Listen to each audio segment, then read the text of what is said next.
Welcome to the Sociology Tutor. My name's Tom, and today we're going to be looking at what is a Marxist view of religion. So I'm going to begin with a brief overview of what Marx believed about society. Then I'm going to look at 3 easy to use points that you can get into your answers.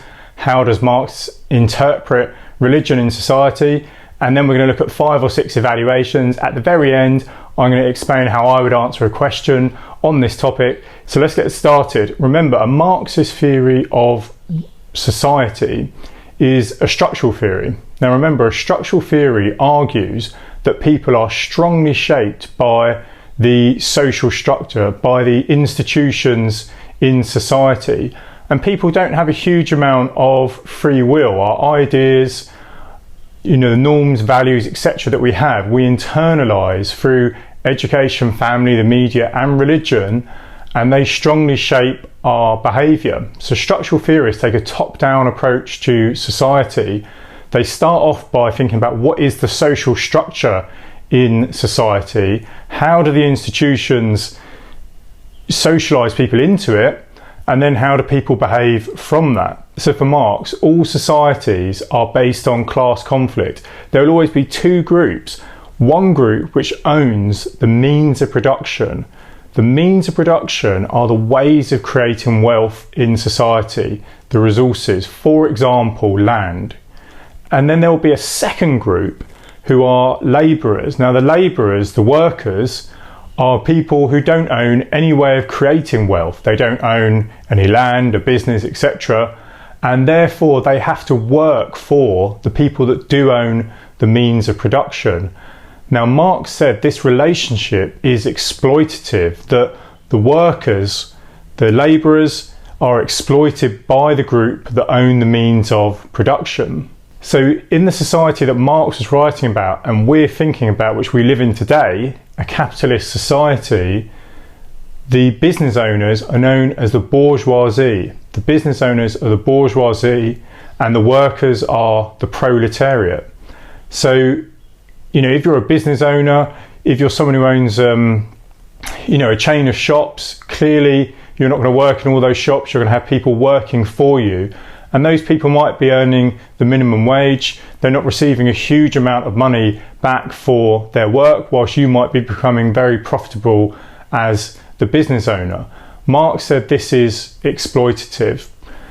So from a Marxist perspective, the people that own the means of production, the bourgeoisie, the business owners in a capitalist society, they are the ruling class and they control the institutions in society. So family, education, media, religion, the ideas that are spread, the ideas we're socialised into by those institutions are the ideas that are going to support the ruling class and support the type of society we've got. So in today's society, a capitalist society, where you've got the business owners, the bourgeoisie and the proletariat, the ideas are going to be ones which suggest that we have to have a small group of people who are very wealthy and a significant number of people in society who either live in extreme poverty or who are exploited, who don't earn much money for their labour. Now the reason I keep talking about exploitation so much is because it's key to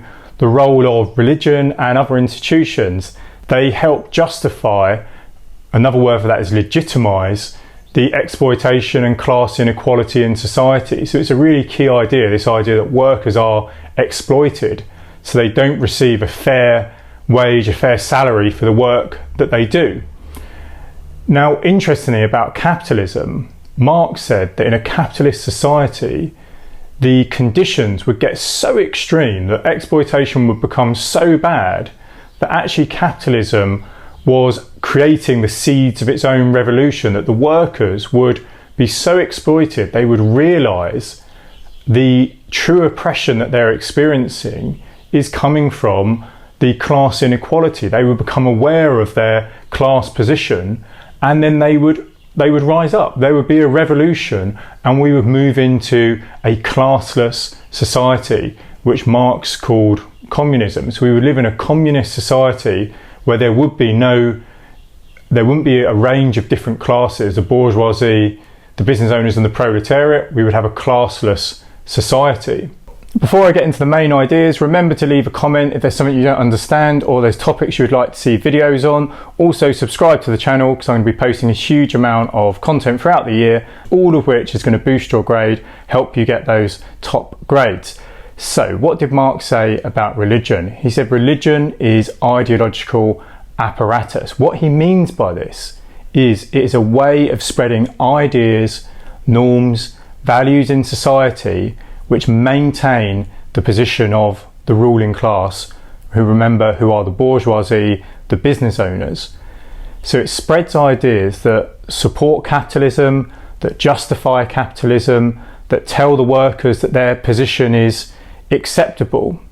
So religion is ideological apparatus, and it means it's a way in which ideas are spread in society which support the ruling class. Now remember, all institutions do this. They spread ideas from a Marxist perspective that are the ideas of the ruling class, that support class inequality or justify class inequality and justify capitalism. There are three ways in which religion is ideological apparatus. Now the first way is that religion justifies class inequality. Now the word for this is it legitimizes it. If you legitimize something, it means you justify it. Religion does this by telling people that the position they're born into, particularly into their poor position, is something which has been put there by God. So if we go back to the feudal era in Britain, people believed that the king or the queen had been put there by God, the divine right of kings, and that everyone else in their position, it had been chosen by God. Now, of course, if you believe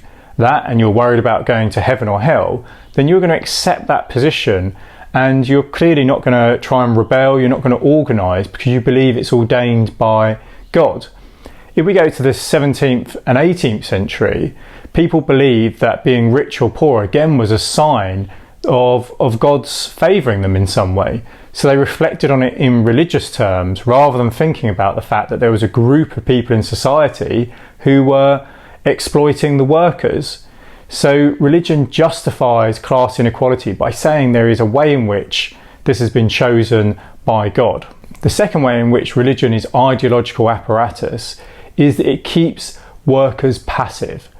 What we mean by this is it stops them from organising and rebelling by teaching them that in some way that their position, the poverty they live in, the exploitation they're feeling as a member of, the poorest groups in society is in some way virtuous, it's holy, it's put there by God. So if we think about Christianity, there are many stories in the Bible of Jesus socialising with and spending his time with the poor.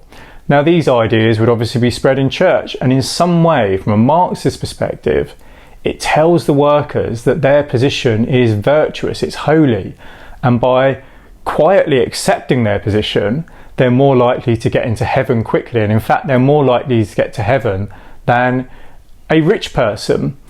So this quote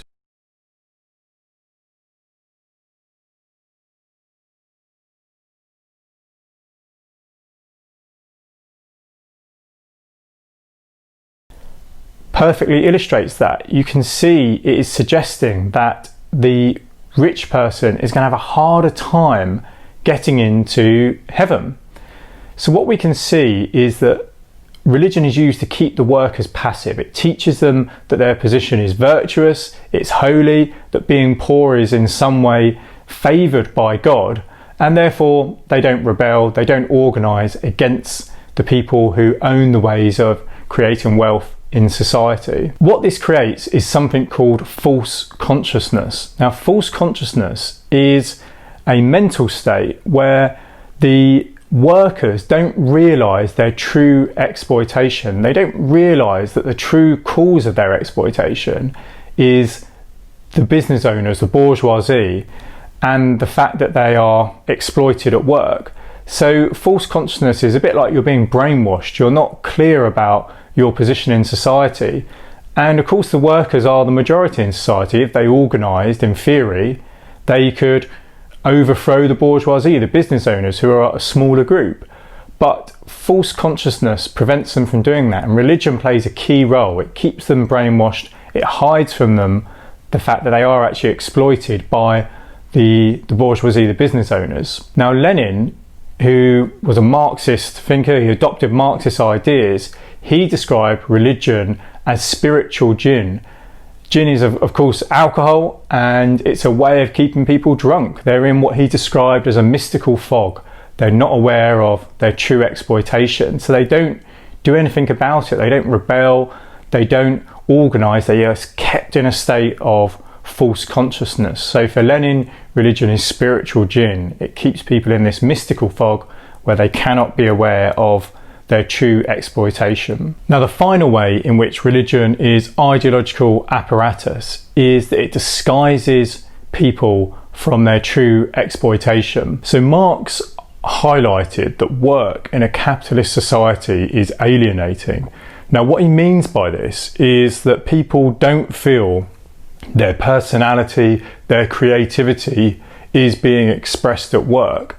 So they feel separate from their work. And this is for a couple of reasons. The first reason is they don't own the means of production. So they feel disconnected. They're going to work for somebody else. And they also have no control over the process. So if you're working in a factory, you're obviously told where to go, how to perform a job. And the likelihood is you're performing one very simple task over and over again. So there's no real creativity in it. Now Marx said this experience is alienation. You don't feel that your work is expressing who you are as a human. You don't feel your work is expressing your creativity or your identity. If we contrast that with, for example, a blacksmith. If you're a blacksmith and you own your forge, which is where blacksmiths work, and you're creating all sorts of metal items for people, at the end of the day you could look at your work and think, well, I've achieved this, I've created these items, this reflects my personality, my identity. If we contrast that with working on a factory line where you might be doing, as we said, this one simple job over and over again, you've got no control over the process and you don't own the means of production, then you're going to feel alienated. So alienation is feeling separate from your work for the reasons I've said. Now Marx says what religion does is hide that experience from people, and he described religion as it is a drug. It dulls people's pain. So opium is what you make heroin from, and heroin takes people's pain away. And what he's saying is religion dulls the pain of alienation and exploitation. So it disguises the true experience of work, the true experience of exploitation. But it doesn't take it fully away, because it can't do that, because it doesn't change the exploitation. It doesn't change the conditions of work, the alienation. All it does is dull the pain. So it's like a pain reliever, but it doesn't actually resolve the problem. So that's the final way in which religion is ideological apparatus. It's disguising people from their true experience. Okay, almost there. Well done for listening. We're now going to go through the evaluations. Remember, at the end of the video, there are going to be links to a feminist view of religion and also a functionist view of religion. So if you're talking about or answering a question on any of those topics, you need to bring in the other theories to counter-argue, to evaluate. So once you've finished, head over there. Now, what are the negative evaluations? What are the criticisms that we can make of a Marxist view of religion? So there are four. Now, the first one is that we now live in a secular society in Britain. So religion and religious influence has declined significantly from when Marx was writing. And this is also the case in Europe and slowly becoming the case in America too. So if we live in a secular society, how can religion be ideological apparatus? So how can religion be used to spread the ideas of the ruling class, the bourgeoisie, the business owners? It's not possible, because most of us don't go to church, and therefore it's hard to see how religion could be a way in which it justifies class inequality, capitalism, and prevents a revolution. So that's our first big criticism. The second one is that Marx doesn't look at any of the positive benefits of religion. So for example, religion does help people in traumatic moments, in times of uncertainty. And Marx ignores that. He doesn't recognise that there may be a need for that, a function that religion performs for people in society, for example, around bereavements, funerals, deaths, etc. So Marx ignores the positive benefits. Thirdly, Marx said religion would only exist in class-divided societies because it's only needed to justify class inequality, and that religion would just disappear in a classless society. Now, from 1917 to the 1990s, in the Soviet Union, religion was abolished, so it was banned. But there was still a demand for religion, and when the Soviet Union ended, religion began to grow again. So in theory, in a communist society, in a classless society, which in theory the Soviet Union was, the USSR, religion should have completely declined, but it didn't. There were still seeds of religion, people still practiced religion in private, and it then grew after communism had ended. The final criticism you can make is that religion has been a source for hope. It's been a way in which working class groups, oppressed groups, have challenged the status quo, the existing social structures in society. Now, neo-Marxists are Marxists who have revised Marxist thinking, and they argue that religion has, a dual character, that it can be a source of oppression, but equally it can also be a source for hope, and it can teach people that there is a better world which is possible. There's an ideal world which they can aspire to, and they can use religion as a way to motivate themselves to challenge the inequality, the exploitation they may be experiencing. A positive evaluation of Marxism is that the people who are most likely to be religious in today's society are poor people, and that's true around the world. So it may be the case, and from a Marxist perspective they would argue this, that people who are poor are more likely to be religious, remember, because religion takes away some of the pain of exploitation. It dulls the pain. Remember, Marx said religion is the opium of the masses. So there's some evidence that we could use it from a Marxist perspective. People who are living in poverty are more likely to be religious because it dulls the pain, it takes away the pain of exploitation. A second evaluation we can make of it is that if we take the Church of England, for example, the religious leaders in the Church of England are very, very likely, the majority of them are privately educated and they go to elite universities. So the background of the leaders of the churches, of the Church of England, is very, very elite, and some argue that has taken them away from having a radical message, that they're not going to have a radical message because they are effectively from a background of the ruling class, the bourgeoisie. The final point we can make is the Protestant Christian right, the fundamentalist Christian right in America, has promoted ideas again that the experience of poverty is in some way an indication of a lack of holiness, a lack of favour by God, and that in some way if you're poor and you're struggling, you're being exploited, it's because you're not holy enough, that you're not chosen by God. So again, it's pushing forward these ideas that in some way poverty is a decision or has been influenced by God, which is again a way in which we can see it legitimises and justifies class inequality. So if I was answering a question on this topic, I would be quite balanced in my evaluations of it, because historically it's impossible to argue that religion hasn't been used to legitimise and justify class inequality. Some of the ideas that certainly have come out of Christianity in terms of the poor being virtuous, that people are put into their positions in some way by God, and you can see this in some hymns and some of the ideas and the teachings in Christianity, or certainly the way they've been expressed. And we can see this in many religions. So for example, the root out of suffering in Buddhism is to focus on one's internal spiritual life. It isn't to organise and to rebel and to consider the inequalities in society. It's to focus on one's ethical, spiritual life, meditation, etc. However, how relevant is Marxism today? Certainly in Europe and America, as we said, that those countries are secularizing. So can religion really be an influence in terms of ideological apparatus. We can't really say it is if so few people actually ever absorb or are exposed to religious ideas.